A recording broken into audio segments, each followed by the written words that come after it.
On today's Locked On Jayhawks, is it officially time to panic because KU lost DJ Warner, their highest rated high school recruit ever?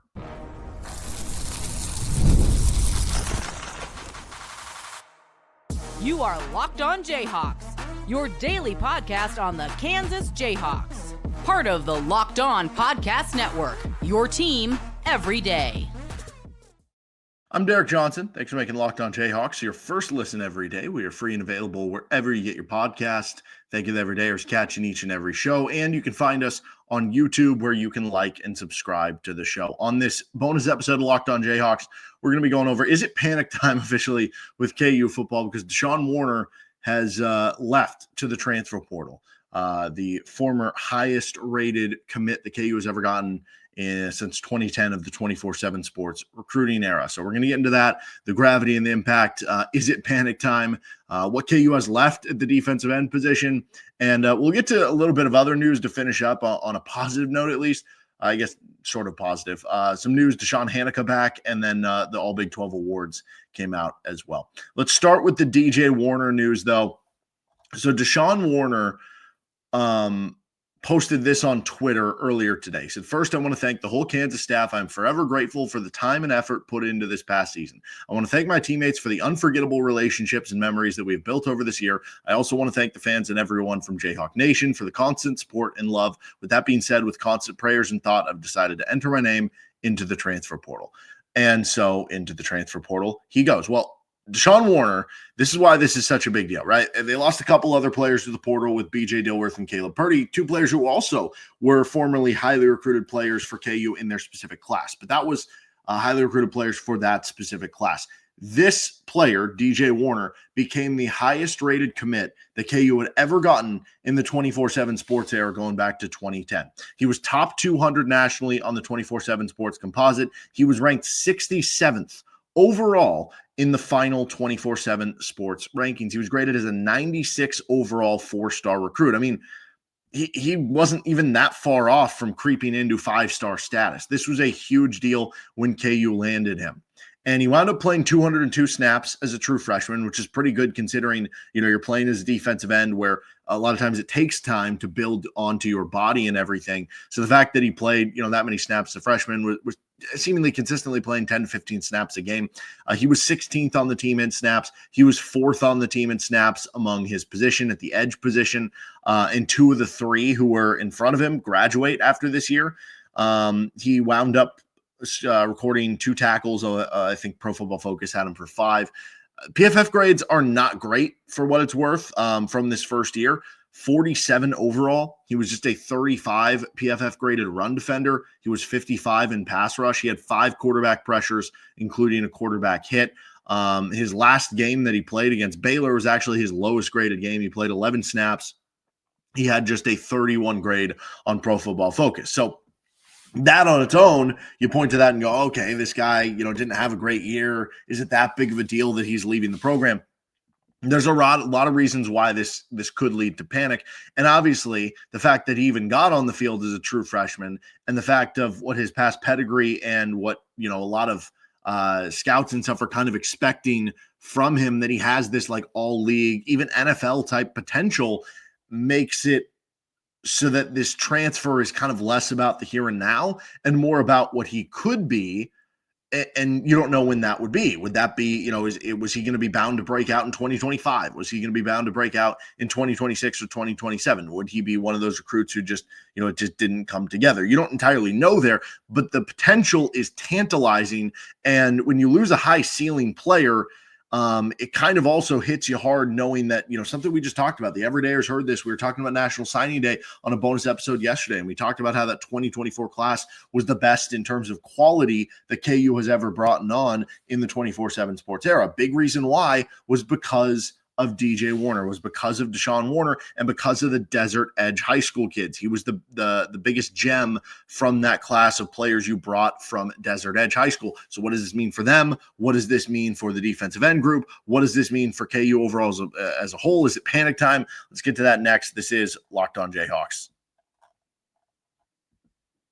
Our episode today is brought to you by FanDuel Sportsbook. Get ready to tackle the NFL action with FanDuel, America's #1 sportsbook, because right now new customers can bet $5 and get $150 in bonus bets if you win. The FanDuel Sportsbook app gives you everything you need to place live bets on the NFL all in one place. So when you get a hunch in the middle of the game, you can check out the latest stats, view live play-by-play, and so much more on the same page where you place your bets.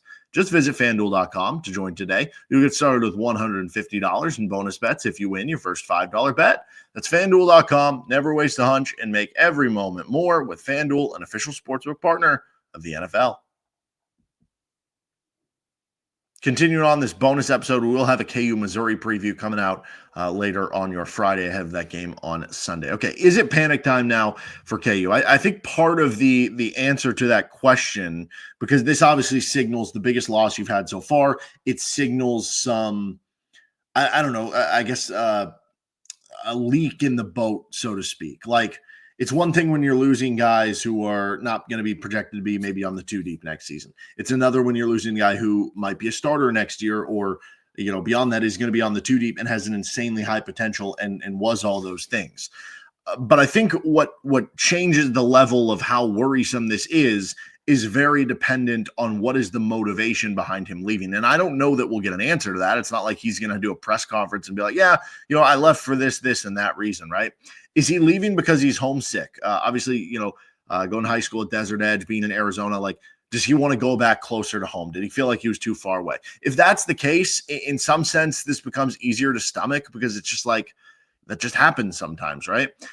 Is he leaving because of lack of playing time? I don't know. That one wouldn't really make sense. He was 4th in snaps for edges. Maybe he was like, I should have been top 2. But again, the PFF numbers were bad. He wasn't totally ready to play this year. KU kind of had to throw him into the fire because they were a little thinner at that position.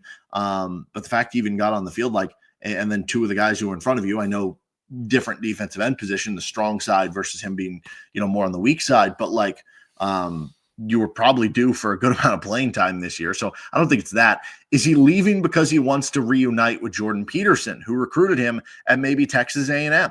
And again, that one to a certain extent is a little easier to stomach, because if he was going to leave for Jordan Peterson at some point, then, like, I don't know, I guess better now than after he had an all Big 12 season and then leaves or something. But also it becomes a little less easy to stomach, because it's almost like, man, why couldn't you have kept Jordan Peterson? Why couldn't you have made him the play caller or the full-time DC and just had Brian Borland be the co-DC that wasn't really calling plays, and you have the title and the money kind of going more toward Jordan Peterson? And now you're in a spot where with Brian Borland, his contract's up in like the end of February. Are you going to bring him back? Are you not? I don't know.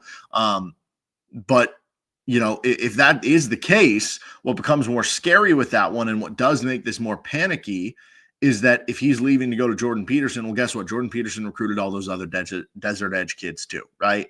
And what does that mean? That all those players are going to go? Does it? And then that's even more really good future talent that you could be losing. And then that's even more you have to do in the transfer portal. And it's even, you know, more money you have to spend in the transfer portal, and now you have to divvy things out even tighter. It just becomes very, very difficult there. Now, the other question of this that could affect the level of panic it is or isn't, is he leaving because he's getting a bag to go? Like, that's one thing where, again, you can view that either direction. You can view it as, oh no, Kansas doesn't have enough money, that's not good. You can view it as, oh, he's just leaving because he got this exorbitant amount of money, and it'll be good because Kansas will be able to kind of redistribute that money in other ways. I think the worst of all would be he's leaving because he just doesn't think Kansas is going to be good enough, whether that's as a team perspective or developing him to hit his ceiling to where he wants to go. That would probably be the worst in all this, because then that would be signaling that, like, oh, things feel like a sinking ship. And then there's kind of, again, you go back to the Desert Edge kids, like, how does this affect them? Does this make more likely for them to leave because they see, you know, the first domino fall, the first guy do it, to where, you know, now it's going to be more likely that they could go too, that they feel like the door has been opened at this point in time? Or was this just kind of a one-off there? That'll be huge for Lance Leipold and the staff, that they can keep those kids as well. And then I think clearly, regardless of the motivation, whichever one of those you think it is, and whichever you think has the impact on that scale, what I just discussed could be the difference between maybe being a 4 or being an 8 or something. I don't know, on the panic scale. I don't think it's like full panic time right now, but this certainly is one of the more, like, you have Logan Brown leaving, Now this happens with Logan Brown leaving. Maybe you weren't fully expecting that to happen, or maybe you were hoping you could get him back, but you understand it's to the NFL. This is a different regard, and it starts to make you worry about what the next moves are. Now, if those next moves never end up happening, this is going to be a unfortunate footnote, and one that could be very impactful down the road, but it's not going to be one that is like the end of the world. So it kind of depends what happens from this point forward. Now, as far as it pertains to this season's defensive end group, if you got the same level of DJ Warner in year 2 as you did in year 1, maybe slight improvements, it's not going to be that big of a loss for KU next year. It's going to be replaceable. You could argue you could get a more senior ready, ready to play player right now for that position. It's the idea of him, though. It's the idea that if it did click next year, he's a possible future pro, or the idea that in 2 years he becomes that all Big 12 first team level performer. So that's where it becomes a little interesting. You look at the defensive end spot, the strong defensive end spot. You lose both Dylan Woodkey and Jeremy Robinson. Ron McGee graduates as well. So like basically your entire strong defensive end spot is gone. Now, Garrett Martin, who's an incoming freshman, Adrian Hawley, who's an incoming freshman, maybe one of them profiles more to be strong defensive end, maybe the other one wide, but I don't think that KU wants to get, true freshmen on the field unless they absolutely have to, in terms of at those positions trying to gain weight on them. Maybe By Job moves to more of the strong defensive end spot. I mean, he was already up to like 240, so maybe he can add another 10, 15 and play that one. I don't know. Maybe that's just the position where they're most likely to add a transfer, or at this point 2 transfers to add a couple strong defensive ends. You look at the wide defensive end spot, or the weak defensive end, whatever you want to call it. KU actually should be okay there in terms of depth, and that is at least the good news with Warner leaving. Again, it's more the idea of what Warner could become, and if you see him turn out to be an all-conference player, an All-American, and NFL draft pick, that's where it's really going to hurt. At the very least in 2025, Dean Miller's back. He was just named All Big 12 second team, so you have him back as a redshirt senior, probably going to start at that spot. Dylan Brooks could be back after that injury, and he's somebody who at any point could pop out. He's a former highly recruited guy too.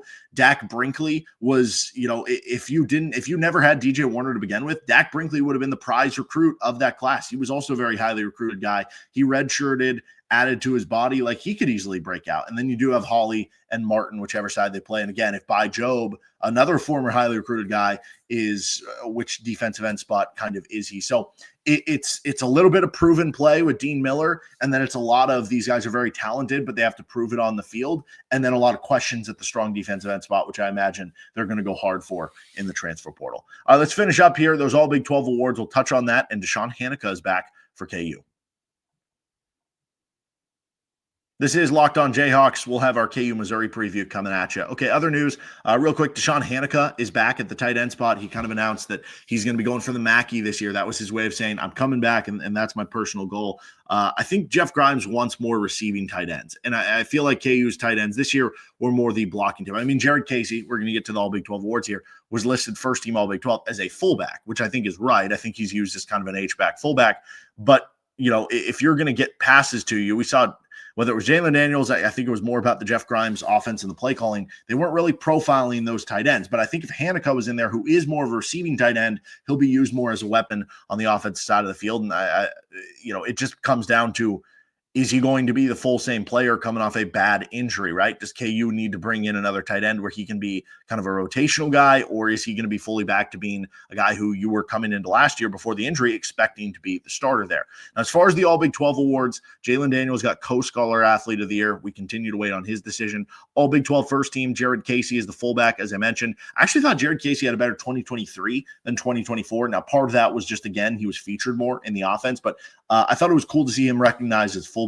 Cobee Bryant, defensive back, got in unanimously. He becomes the first KU player ever to be 3-time first team All Big 12. So the Big 12 goes back, almost 30 years at this point, a little under that.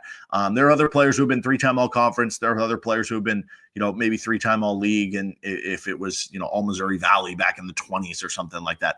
But in terms of the Big 12 only, no player has been 3 times first team All Big 12, so congrats to Cobee there. Mello Dotson got it. He also got a vote for Defensive Player of the Year, yet Cobee didn't, so that was kind of weird.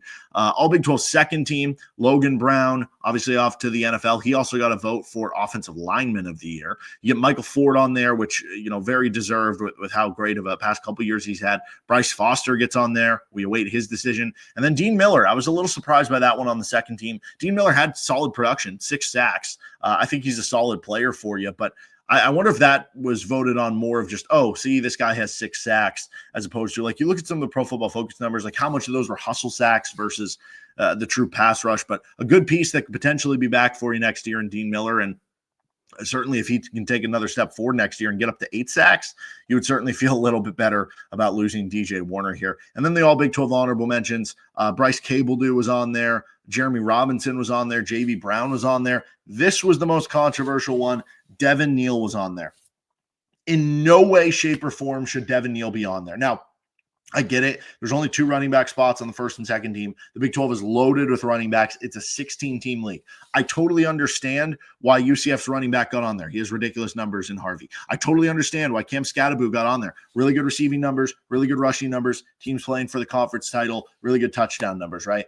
I can understand those things. Now, if you're asking me if you're having a draft of Big 12 running backs, I'm taking Devin Neal number 1, even over Cam Scadaboo, right? I think part of it is dependent on the context around you, but I can understand why those guys were in front of him in terms of the first team. There's no way he shouldn't have been on the second team. And I continue to harp on this. Why does Taj Brooks keeps winding up on these all Big 12 first and second teams? Because he's getting like 300 carries in a season. He's a good running back. He's a good bell cow running back, right? He takes a lot of carries and stuff. But Devin Neal is averaging like more yards per carry, yards per touch. He's getting you the same amount of touchdowns. He also, DJ Giddens, he had like 10 more touchdowns than DJ Giddens. Maybe you could make that argument he should be above him. But it's the Taj Brooks one, because this is back-to-back years Brooks has been in front of Devin Neal in some of these awards lists. And the only difference is just that Taj Brooks carries the ball more because Devin Neal has good running backs behind him. KU likes to rotate running backs, and they like to be balanced with Pat. And they don't run as many plays as Texas Tech, who's up tempo. There's a lot of reasons why the carries is more to Taj Brooks. Devin Neal is a better running back than Taj Brooks. I am sorry. That is just the case, and it is very dumb that he finished honorable mention there. So whatever to the All Big 12 awards. I think those are just the coaches, though, so I don't know if there's like an AP one that comes out, and if that gets corrected, hopefully it does. That'll do it for this episode. Long one on our bonus show of Locked On Jayhawks. We'll be back for a KU Missouri preview. See you then.